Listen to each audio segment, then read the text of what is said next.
Hey guys, Mike the Vic here, back for yet another video. This time around we're going to be doing my impressions part 2 on next-gen consoles, and for those of you that haven't watched the E3 stuff, I'm not going to go into detail about what happened, but I'll do a little bit of a summary, and of course my opinions on some things have changed, because certain companies may not have stepped up to what they should have done. Anyway, so as some of you may or may not know, Microsoft had their press conference or whatever like a month ago or something, and it was okay, but they didn't show enough games, and in general they didn't reveal enough stuff. Even though they showed off the physical console, they didn't show enough. And then afterwards a whole bunch of questions came up regarding how you can lending games to friends, always online, all these questions, and the idea, at least in my head, I was assuming that they would hopefully reveal and tell us all the answers to these things at E3, and that seems fairly logical and a pretty smart thing to do, because PS4 is already looking miles better. Anyway, during their press conference they didn't really show too much. They showed a couple games, but I mean they showed probably like whatever, probably 12 games at least, I must say. And anyway, none of them really seemed that special. Perhaps that's why they didn't show games at their Microsoft event earlier, because the games weren't that good. Anyway, the games didn't seem that good. The only one was that last one where you're jumping around. Anyway, it looks okay, the games, and hopefully in the long run they'll have more ones. I understand they have like Halo, whatever, what are they on now? 5? Yeah. And you know, all these other games coming out later, but of course they don't come out at launch, which is an interesting thing.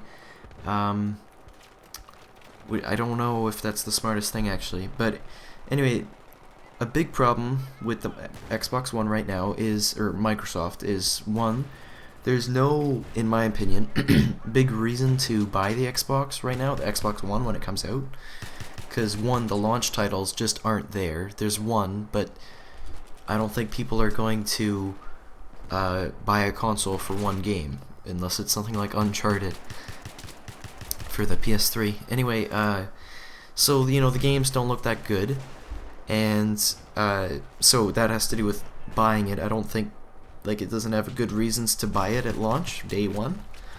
And then of course they didn't answer any of the questions that they should have regarding, again, always online, having to log in once every 24 hours and all this. So they didn't really reveal enough, and people are still really unaware of what's going on. Nobody knows yet how it's gonna turn out. Then you look at Sony, the PS4. They showed off the hardware finally, and it looks really nice, honestly. Oh, and by the way, if you're wondering my bias, I'm not really too biased because I'm a PC person, but I was hoping that Microsoft would come back. But anyway, so back to PS4. PS4, they showed off the hardware. Looks good, nice and small. I'm liking the angles and stuff. Looks good with the blue LEDs, I believe. And what they did was really smart. So they noticed how Microsoft didn't, or they probably assumed they wouldn't. Maybe they somehow had some insider information or whatever.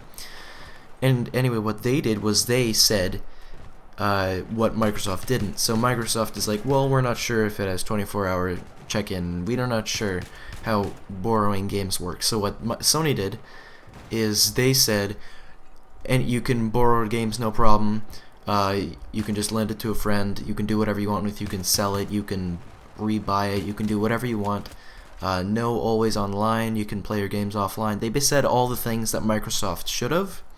And the really smart thing there is, all the Microsoft people are like, where's our answers? And then Sony is like, hey, look at us, we already answered it, come buy our console, which is a really smart move.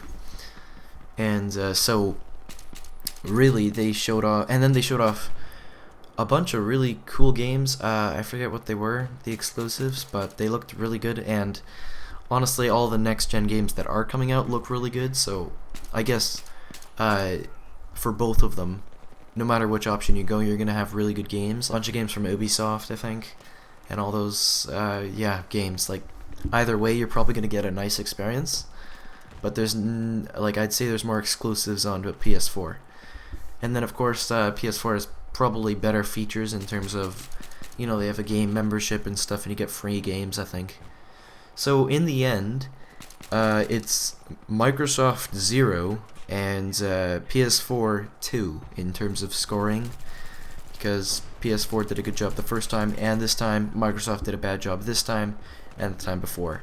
So originally I was kind of hoping that Microsoft would come back and show us a nice console, but really Microsoft's doing a pretty crappy job right now, and of course they probably have a few tricks up their sleeve. Maybe they'll show something else, but this was kind of their last chance to do anything monumental. So PS4 seems like the better option to me right now. It's $100 cheaper too. PS4 is $400. Xbox One is $500. So not only is it cheaper, it's got I think more powerful. It's got everything that the Xbox has and more, plus probably better exclusives. You know where I'm going. PS4 sounds like the better option. Anyway, that's basically it. Just thought I'd do my thoughts on the PS4 and Xbox One and next generation consoles. Thanks for watching, and see you in the next video.